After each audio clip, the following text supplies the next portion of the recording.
Bonjour et bienvenue dans En Vrai, le podcast des CMS vaudois. Le but est de parler en vrai précisément des thématiques du bien vieillir, de la santé, des soins à domicile, sans tabou et sans grande théorie. Le but c'est d'être absolument concret. Avec 3 invités, on commence par vous Charlotte. Bonjour. Bonjour, Vous avez monsieur. vécu 9 décennies, vous étiez couturière, vous avez eu 5 enfants et aujourd'hui, vous êtes cliente des CMS. On en parlera dans un instant. Véronique, bonjour Véronique. Bonjour. Vous êtes infirmière basse vulnérabilité au CMS d'Écublanc et vous êtes infirmière référente, ce qui fait que vous suivez toutes sortes de situations et on pourra parler de ça avec vous. Et bonjour Béatrice. Bonjour. Vous êtes auxiliaire de santé, auxiliaire polyvalente pour être précis, et vous travaillez aussi au CMS d'Écublanc. La première question est pour vous, Charlotte. Quand on vous dit qu'il y a une infirmière ou quelqu'un qui va s'occuper de votre santé, du CMS, qui vient à la maison, comment vous réagissez à ce moment-là ? Je suis très contente. Tout de suite. Oui. Oui. Parce que j'ai une infirmière qui va. Au début que j'ai habité à Écublanc, c'est une infirmière qui est venue me voir une fois par semaine à ce moment-là. Et elle m'a beaucoup aidée. Parce que moi, j'arrivais, moi, je débarque, je ne connaissais rien pour beaucoup de choses. Et puis, elle m'a beaucoup aidée. Beaucoup, beaucoup aidée. Et grâce à elle, je me suis... J'ai été contente de tout ce que pouvait faire une infirmière au SMS. Au CMS. Voilà. Agir localement, c'est aussi ce que font les CMS, c'est-à-dire remettre une personne dans son écosystème, savoir ce qui se passe proche d'elle, qu'est-ce qu'il y a comme offre proche d'elle, etc. Qu'est-ce que vous pourriez nous dire, Véronique ou Béatrice, justement, sur l'aspect de localiser la personne et de personnaliser en fonction du lieu ?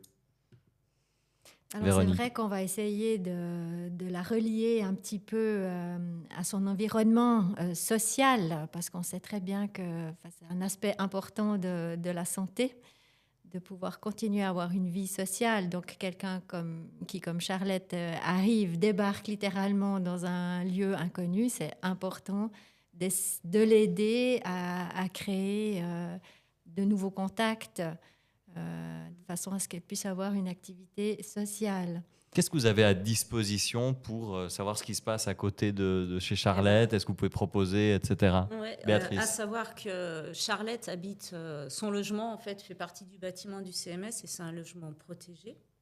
Et en fait, dans ce bâtiment même, il y a une animatrice, il y a une salle communautaire en fait où les locataires peuvent se réunir pour faire des repas ensemble, pour faire des activités ensemble. Et ça aussi, c'est quelque chose. C'est la solitude qui me pèse aussi.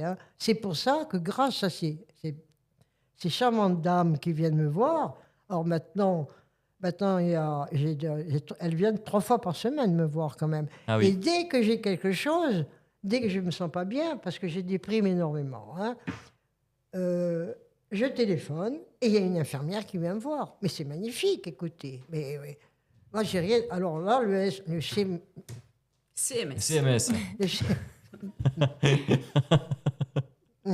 Non, vraiment, elles sont gentilles, vraiment, vraiment. Qu'est-ce qu'on peut faire dans ce cas-là, Véronique, quand vous avez Charlotte ou quelqu'un d'autre qui appelle en disant en ce moment ça va moins bien, je me sens moins bien, donc il n'y a pas une plainte précise, il n'y a pas un bandage à refaire. Comment vous pouvez faire ? Tout dépend de la situation. On va essayer d'évaluer ce qui se passe et on va surtout, en principe, envoyer quelqu'un évaluer un petit peu quel est le problème. Et après, on va mettre en place des prestations pour répondre aux besoins. Parce que c'est vrai que quand on intervient au domicile d'une personne, moi, la première fois que je suis allée chez madame, on ne se connaissait pas, elle ne me connaissait pas, je ne la connaissais pas. Et en fait, il y a déjà tout ce travail relationnel qui doit se mettre en place. Il faut arriver à ce que la personne ait confiance en vous, que nous, en fait, on s'aiguille un petit peu de ce qui entoure la personne chez elle, en fait, son environnement. Voilà, ça peut être des photos, ça peut être des tableaux, ça peut être un bibelot. Donc, je sais que moi, je suis très, très attentive à tous ces petits signes, en fait, qui font trace de la personne. Et du coup, voilà, c'est des démarches relationnelles qui prennent du temps, qui sont importantes, qui sont enrichissantes. Et c'est vrai qu'on aimerait pouvoir faire perdurer ça au fil des semaines. Vous avez besoin de quoi pour accorder votre confiance à quelqu'un du CMS? Parce que Béatrice nous a dit que c'était important que vous puissiez lui faire confiance. Mais comment ça se fait que vous faites confiance à elle ou à lui? Vous avez besoin de quoi? De quoi j'ai besoin? Pour accorder votre confiance à quelqu'un du CMS. Mais vous savez,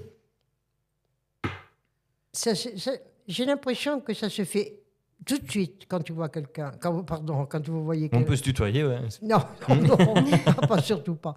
Non, je ne sais pas comment m'expliquer, je ne peux pas vous dire. C'est instinctif. C'est instinctif, je crois, vous voyez. J'ai tout de suite sympathisé avec cette dame, que je ne connaissais pas, que j'ai vue que 2 fois. Quant à cette dame, je ne l'ai jamais vue non plus, ça fait que 2 fois. Eh ben, vous leur faites confiance. Elles m'attirent, ces 2 femmes, mais oui. Mais, vous voyez, et puis il y en a d'autres, évidemment, ce n'est pas le cas. Évidemment, ce n'est pas le cas.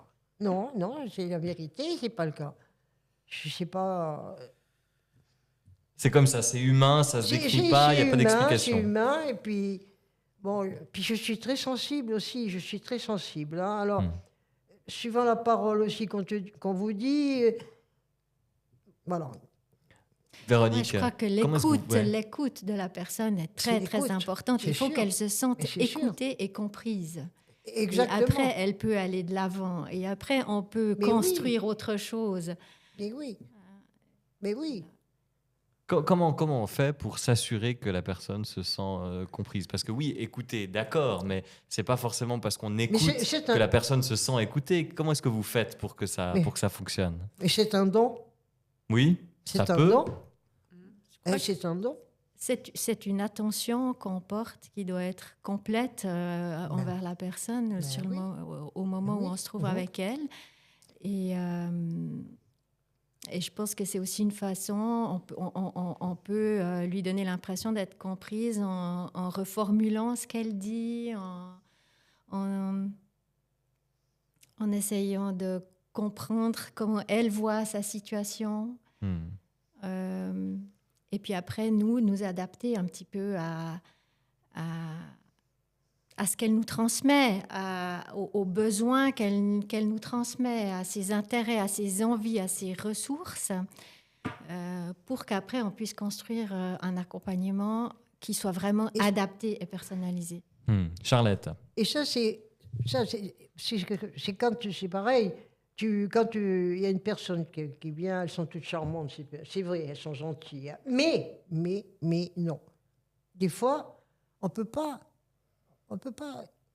je sais pas, dévoiler un tas de choses qu'on a sur le cœur, et puis c'est pas possible. Ça dépend des personnes avec qui vous êtes. Vous voyez, là, je pourrais, avec ces 2 dames, là, je pourrais leur dire toute ma vie que j'ai eue. Mais là, il y en a certaines, non. Pas. Voilà. À quel point on peut faire Par contre, je vous dis, elles sont toutes gentilles, ne croyez pas. D'accord, parce que ça j'ai compris. À quel point on peut faire du sur-mesure? Parce que d'ailleurs, Charlotte, elle était couturière, donc le sur-mesure, vous connaissez par cœur. Comment est-ce qu'on peut faire du sur-mesure dans l'accompagnement, dans le type de personne? J'aime mieux cette personne, j'aime moins cette personne. Et ensuite, adapter l'accompagnement à la personne. À quel point on peut faire du sur-mesure dans votre métier, Béatrice et Véronique? Moi, je pense que le sur-mesure, il est surtout lié au fait qu'il faut pouvoir créer un lien de confiance. Et ça, c'est beaucoup plus facile à faire si on peut voir la personne souvent, être en fait sa personne de référence, véritablement. La personne à laquelle madame, elle peut se référer au cas où elle a un problème ou un souci supplémentaire. Elle sait qu'il y a un répondant qui la connaît et qui va tout de suite comprendre ce qui se passe et comment l'aider ou comment l'orienter. Ouais. Et je crois que ça, c'est important. C'est une sorte d'assurance qu'on peut leur donner, mais c'est difficile à créer quand il y a un constant changement de personnel qui... Voilà. Et après, moi, je dirais aussi, c'est que quand on rencontre la personne, c'est chercher à connaître, à ce qu'elle nous fasse partager, en fait, sa vie d'avant, ses activités, les loisirs qu'elle aimait faire, voilà, toutes ces petites choses en fait qui construisent la personnalité et qui font qu'avec l'âge avançant, malheureusement, des fois, ces notions de loisirs, de plaisir s'amenuisent. Et du coup, quand on arrive à avoir cet aiguillage sur les activités ou les loisirs, d'autres fois, on peut après proposer, de participer à une association qui va proposer telle activité. C'est tout ça. Comme vous, par exemple, vous faisiez de la couture, vous étiez couturière. Oui. Oui. Moi, mon métier, c'est maman au foyer aussi. Hein. Oui. J'ai jamais travaillé, évidemment. Mais j'ai toujours... Oui, parce que j'avais un CAP de couture, mais en Suisse, je ne sais pas comment on appelle ça. Hein. Oui, l'apprentissage de couturière. Ouais. 4 ans de... Voilà. Oui, mais le sur-mesure, ça peut être dans les activités, ça peut aussi être dans les soins, ou ça peut être dans les moyens. Des gens qui veulent absolument pas un déambulateur. Vous vous diriez, ce serait bien que cette personne ait un déambulateur, mais la personne n'en veut surtout pas. C'est votre cas ? J'en voulais pas. Mais grâce au CMS, j'ai un déambulateur. Comment on vous a convaincu du déambulateur ? C'est toujours mon infirmière adorable. Voilà. Madame Portal, vous avez besoin d'un... Non, j'en veux pas. Non, elle appelle le monsieur qui habite en bas au CMS, là. Il est venu monter avec 2 déambulateurs. J'en ai choisi un et je ne peux plus m'en passer. Voilà. Je ne voulais pas de déambulateur. Donc c'est venu comment ? Avec le lien de confiance, vous vous êtes dit, si elle me dit ça, c'est pour mon bien. Parce qu'elle voyait bien que j'en avais besoin, parce que je perdais l'équilibre. Je perds l'équilibre maintenant. Hein. Elle voyait que j'en avais besoin. Et madame, j'ai eu mon déambulateur. Et je suis contente d'en avoir un. Voilà. Et aujourd'hui, c'est la première fois que je sors, mesdames, sans déambulateur. Ah bon ? C'était nos bras aujourd'hui. Mais alors, là, il y a une mesure à avoir qui n'est pas facile, parce que le sur-mesure, si on fait totalement sur-mesure, la première fois que Charlotte dit non au déambulateur, on ne lui donne pas de déambulateur. Alors que si on insiste un peu, elle est toute contente qu'on ait insisté pour avoir son déambulateur.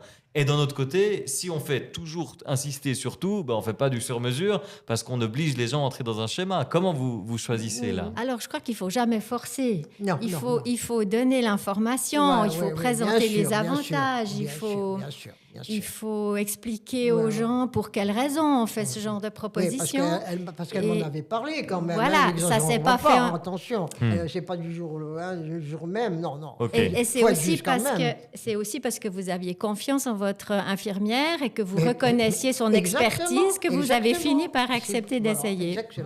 Voilà. Et la personne, du coup, c'est elle qui s'approprie le choix, en fait. Ça, c'est important aussi, de ne pas imposer quelque chose, mais de laisser du temps, en fait, à la personne de réfléchir à la suggestion qui lui est faite et que d'elle-même, en fait, elle décide, parce que c'est le but, c'est qu'elle reste la personne qui décide pour elle. Non, vraiment... Moi, je suis enchanté, ravi, monsieur, de les avoir, hein, franchement, parce que j'ai la solitude qui me pèse énormément. Hein. Je me suis mariée quand même à 19 ans, et j'ai quand même mon premier bébé, c'est 20 ans. Ah, vous voyez, et mon mari est mort il y a 5 ans. Ah, vous voyez, ma vie, ma vie est longue, hein, longue. D'ailleurs, ma dernière demeure, c'est Écublanc. Voilà. Et puis, pourquoi je vous disais ça ? Je ne sais plus. Mais ce que vous disiez et qui m'intéresse, c'est que vous êtes très volontaire à avoir la visite des CMS. Mais bien sûr. Mais vous nous l'avez aussi dit, et on sait que ça existe, il y a plein de gens qui ne le veulent pas, qui d'abord disent non, je ne veux pas. Comme vous avec le déambulateur. Non, d'abord, je ne veux pas. Et en fait, on se rend compte que c'est autre chose que ce qu'on pensait. Et là, on change d'avis. Donc, j'aimerais bien vous entendre, Véronique et Béatrice, sur comment on fait quand les gens ne veulent pas de votre aide d'abord, qu'elles ne veulent pas de votre présence. Et comment est-ce que vous faites pour vous faire accepter, pour accompagner au mieux quand il y a un refus d'abord ? Véronique. Alors, on essaye d'expliquer la raison de nos interventions, le but, et ensuite on essaye surtout d'avoir une première entrevue. Et puis c'est là que c'est important. Il y a beaucoup de choses qui se jouent la première fois. Comme disait Madame Portal, ça passe souvent au premier... Voilà, où ça passe pas. Et une fois qu'on peut entrer dans la situation, si c'est fait avec respect, et que si la personne se sent écoutée, je pense qu'elle peut voir à ce moment-là l'intérêt de créer ce lien. Et c'est quelque chose qui se fait dans la durée. C'est quelque chose qui se construit petit à petit. Mais assez rapidement, en général, les gens voient que ça peut leur apporter quelque chose. Un truc intéressant, c'était l'indiscrétion. C'est-à-dire des gens qui... Charlotte a du plaisir à raconter sa vie. Alors, pas à tout le monde, mais à certaines personnes en qui elle a confiance. Elle a du plaisir à partager. Et il y a des gens qui... C'est ce que je reproche, monsieur. Oui, j'ai compris. Voilà. Oui, mais Voilà. vous avez du plaisir à partager votre vie. Déjà, j'ai compris. Voilà. Mais il y a des gens qui n'ont Là, pas de plaisir à et puis partager alors, leur vie. Vous avez un bobo ou quoi, il ne faut pas le dire. Hein. Oui, C'est caché. j'ai compris. Mais comment est-ce qu'on fait quand les gens ne veulent rien partager ou ont une autre... en gros, ils trouvent indiscret ou ils n'ont pas envie que vous entriez à ce point-là dans leur intimité, dans leur vie, dans leur histoire. Comment vous faites dans ces situations-là? Il faut s'adapter, c'est sûr. Il ne faut pas forcer. Bon, c'est vrai qu'au moins une fois par année, en principe, on fait un bilan complet de l'état de santé qui nous oblige en fait, à poser un certain nombre de questions qui peuvent paraître indiscrètes. Mais je crois qu'il faut savoir amener les choses, il faut expliquer pourquoi on fait ça. Et en général, après, ça facilite l'acceptation et puis les gens jouent le jeu. Et je crois que c'est beaucoup une façon d'être, une façon de le faire. Complètement. Moi, je vais intervenir plus sur des soins d'hygiène. Donc, il y a des fois des personnes, quand j'arrive, qui n'ont pas envie. Faut savoir l'entendre. Et en fait, il faut prendre le temps. Moi, dans ces cas-là, je discute avec la personne. Je prends le temps de comprendre pourquoi elle ne veut pas. Et où je fais diversion, voilà, je peux amener la conversation sur un autre sujet que le soin qui doit être fait.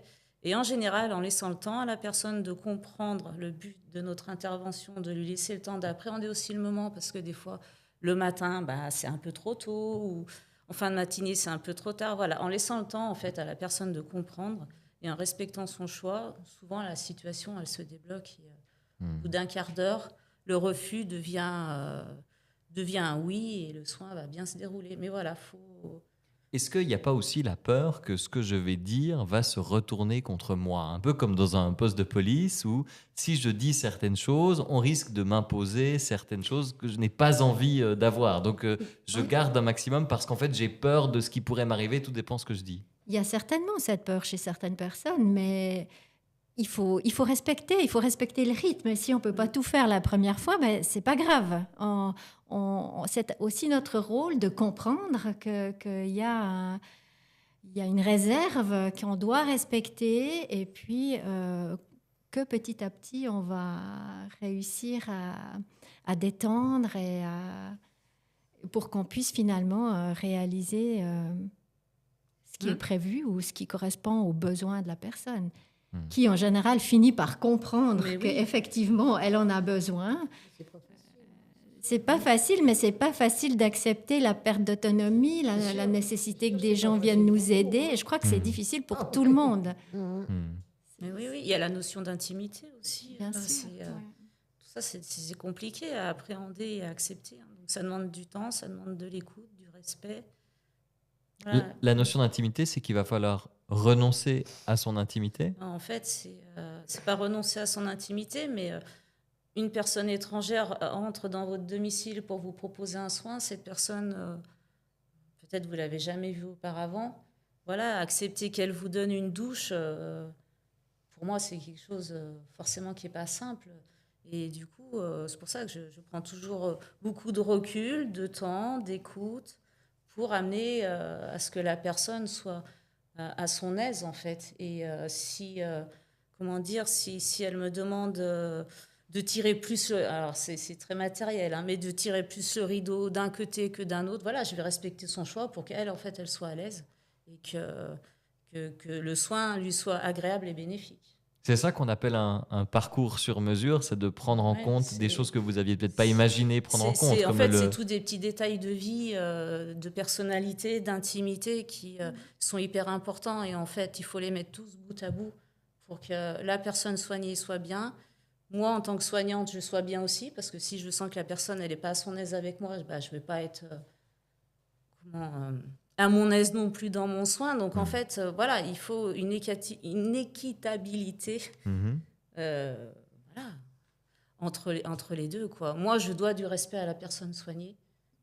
Charlotte, comment vous avez fait en arrivant ici pour aller voir des associations, participer à des activités, etc. Qui vous a aidé ou encouragé à ça? Mais c'est ma fille qui m'a dit, maman, maintenant, ma fille qui habite à Blanc, hein, qui m'a dit maintenant, maman, si tu as besoin de quelque chose, à part moi, qui m'occupe de toi, pour les papiers, pour les machins, hein, et pour la soulager un petit peu, elle m'a dit, voilà, tu as le CMS qui est en bas.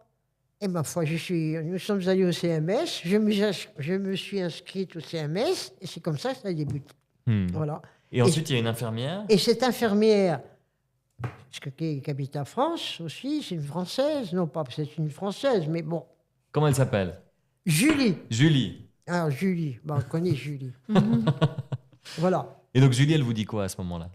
Eh ben, elle m'a expliqué un petit peu comment ça se passait en Suisse, parce que pour beaucoup de choses, vous savez, ne serait-ce que je vous dis, pour un docteur, bon, ma fille était là aussi, mais pour soulager ma fille, il y avait Julie. Hein, le 55+, là, c'est Julie. Qui est une association avec des activités, etc. Des activités, tout elle ça, vous conseille ça dans la région? Oui. Voilà, c'est elle. Beaucoup de choses, je vous assure que beaucoup de choses, elle m'a aidé, Julie, hein, vraiment, pendant 2 ans. Alors, et donc Julie, par exemple, avec l'association, les activités, etc., elle prend contact avec vous, c'est comme ça que ça se passe? Voilà, c'est ça qu'elle faisait, voilà. Ok. C'est elle qui téléphonait, et puis, j'avais besoin de quelque chose, je ne me souviens pas quoi, mais n'importe quoi que je ne connaissais pas, elle téléphonait, voilà.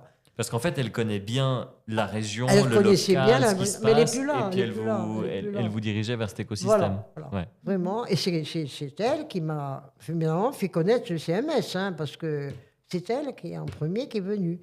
Et j'étais bien tombée, parce qu'elle m'a bien... elle m'a bien conseillé, je vous assure, parce que j'étais déboussolée, hein, vraiment. Béatrice, vous êtes amenée aussi, vous, à faire ce travail-là, parfois? D'orienter une personne vers une association. Vers ce qui se passe dans sa région, de dire, il y a ça à 200 mètres, il y a ça à 1 kilomètre. Je ne pas longtemps avec la même personne aussi, c'est ça. Ça dépend des temps qui sont alloués, en fait. Mais oui, et par rapport à l'association des plus de 55 ans, ils ont émis des plaquettes, en fait, explicatives, où il y a tout un listing des activités qui peuvent être proposées. Et du coup... Oui, c'est bien. Ouais, et du coup, ça permet, quand on va chez un client, de lui dire, voilà, est-ce qu'éventuellement, si la personne me dit qu'elle aimait bien pêcher, il y a une activité pêche. Donc, du coup, ça permet de faire le lien, de proposer à la personne, est-ce qu'elle sera intéressée pour participer à cette activité. Et voilà, ils ont un panel d'intervention plutôt large. Et ça a un effet sur la santé? Oui, moralement, oui, c'est bénéfique, hein, ça... Assurément. Si la personne a décidé d'elle-même qu'elle voulait participer à telle activité, qu'elle se sent valorisée au travers de cette activité, qu'elle y prend du plaisir, forcément, ça se ressent sur la santé, oui. Véronique, ça c'est un rôle de chef de gare, presque, d'aiguiller les trains, de dire vous devriez aller là, vous, ce serait cool d'aller là, etc. etc. Oui, c'est vrai, c'est un rôle d'orientation. Après, ça nécessite de connaître bien le réseau. Et puis de pouvoir faire des propositions les plus adaptées possibles, qui ont le plus de chances d'être acceptées. Et de connaître le réseau local, d'où aussi avoir un peu un écosystème local et agir localement. Donc là, c'est important. Et je pense que là, il y a du travail à faire pour développer un peu ces liens entre le CMS et le réseau. Faire connaître aussi un petit peu... ce rôle du CMS pour la prévention et la promotion de la santé, pour que ça soit diffusé aussi dans un public plus large qui ne fait pas forcément partie du CMS.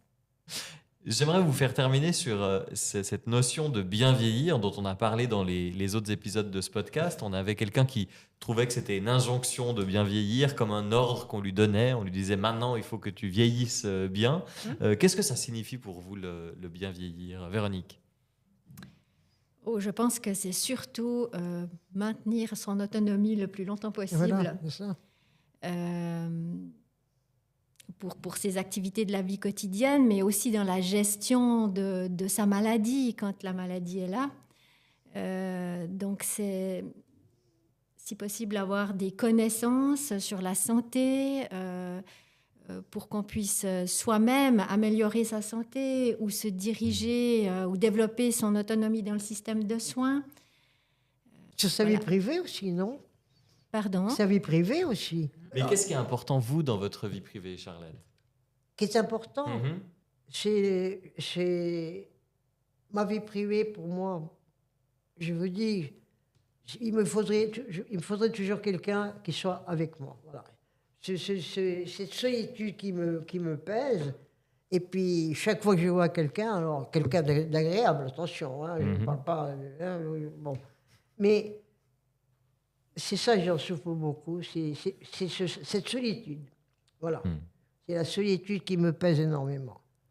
Quand il y a quelqu'un qui vient, et puis quand la porte est fermée, oh mon Dieu, qu'est-ce que vous voulez? Quand il y a 75 ans de mariage ou plus, je ne me rappelle même plus, je me suis marié en 1953. Alors vous voyez combien ça fait de temps, hein? Je ne sais même plus. Non, c'est ça. Autrement, je suis très contente de les avoir le plus longtemps possible, ces dames. Et puis maintenant, j'en voudrais une un peu plus souvent, mais la même. Voilà. Voilà ce que je demande à ces charmantes dames, c'est tout. Béatrice, pour terminer, le bien vieillir, ça évoque quoi? C'est quoi? Comment est-ce qu'on peut favoriser le bien vieillir, selon vous? Le favoriser moi je pense en montrant suffisamment de respect envers la personne qu'on va accompagner. C'est en lui permettant de rester actrice en fait de son quotidien, même si le quotidien a changé au fil des années. Voilà, c'est de la laisser rester libre de ses choix. On est là pour l'accompagner, pour l'aiguiller, pour lui donner quelques pistes en fait pour son mieux-être. Voilà, mais pour moi, l'important, voilà, c'est que ce soit la personne qui décide pour elle, en lui laissant le temps, en mettant en place, comme on l'a dit, ces moments de temps relationnel, d'échange. C'est une présence. Une présence. Le lien de confiance aussi, c'est voilà, en laissant tout ça se mettre en place. Une présence, ça fait beaucoup. Le bien vieillir, c'est vieillir chez soi. Ça ne doit surtout pas être une injonction, effectivement. Non, je pense que c'est surtout informer pour que la personne puisse faire ses choix. Choisir. Très bien. Merci beaucoup d'avoir pris 26 minutes pour parler en vrai de toutes ces thématiques. Merci. Oui, merci Charlotte. Et je vous connais d'où? Vous savez, je suis très physionomiste. C'est vrai? On se connaît de la télévision peut-être? Vous regardez la télévision? La télévision suisse romande? Oui. Pas beaucoup. Non? Mais vous êtes de Lausanne quand même. Oui. On s'est peut-être croisé à Lausanne. À la COP.